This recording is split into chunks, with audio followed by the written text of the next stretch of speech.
Okay guys, welcome back na naman sa aking YouTube channel. No? So ngayon pag-uusapan natin yung in-game updates nitong si Mirpor. So tatlo lang naman yun guys at saka may dinagdag sila which is makakatulong sa ating alt para makapagpa-goldings. Okay? So ayan, tatlo lang naman yun. Unang-una yung New Osher Skill Lag Event. So ano ba yun Kuya Bugs? Siyempre 7 days check-in, 1 and 2 lang naman yan mga boss. Pangatlo, yung Osher Miraculous Fortune 1 and 2 din. Yung pwede kang makapag-craft ng Dragon Artifact which is napakamura, kinalahati lang nila. Tapos yung isa naman is yung magdo-donate ka sa clan which is dati hindi ko alam kung magkano, basta to 15k overall kapag nag-donate ka ngayon ng resources dito sa clan, kaya mag-donate ka na.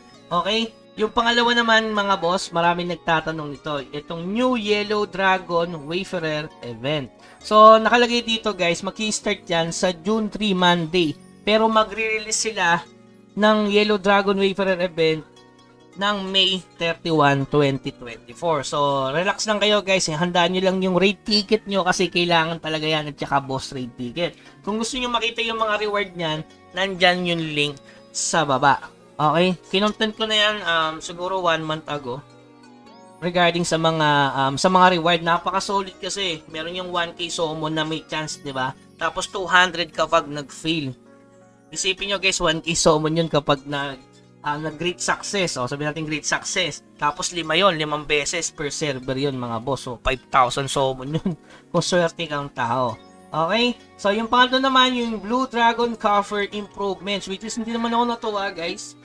Kasi napamahal. Katulad nito. Diba? 600 siya. Makakapili ka nga. Ayan. O, use it to select get one. Kaso 600 naman.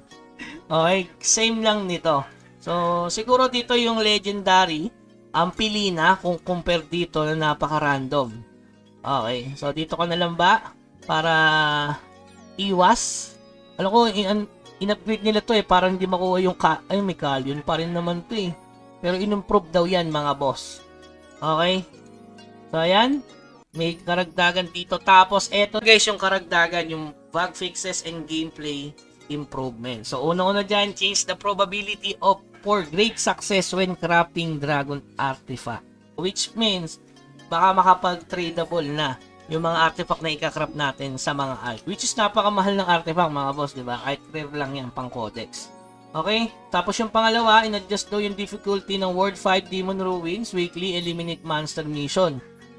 Ito yung sa sa Domi, no? Siguro. Tapos yung pangatlo, Portal, adjusted the basic attack range of Celestial River. Featured Secret Peak 11. Hindi pa naman nakakapasok dyan. Tapos yung pangatlo, ito na yung sa Codex. Kasi nagkakaroon ng bug na. Kailangan mo pang ilagay sa storage. Ngayon, hindi na. Inayos na nila. So, ayan. Where Codex item could not be registered after Wayfarer travel. Panglima, fix various in-game typos. Okay?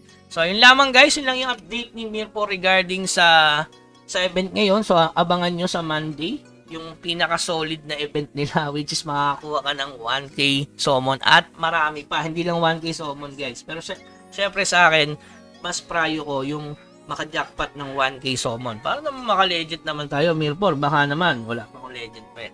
Okay, so yun lamang guys, hanggang sa muli, paalam.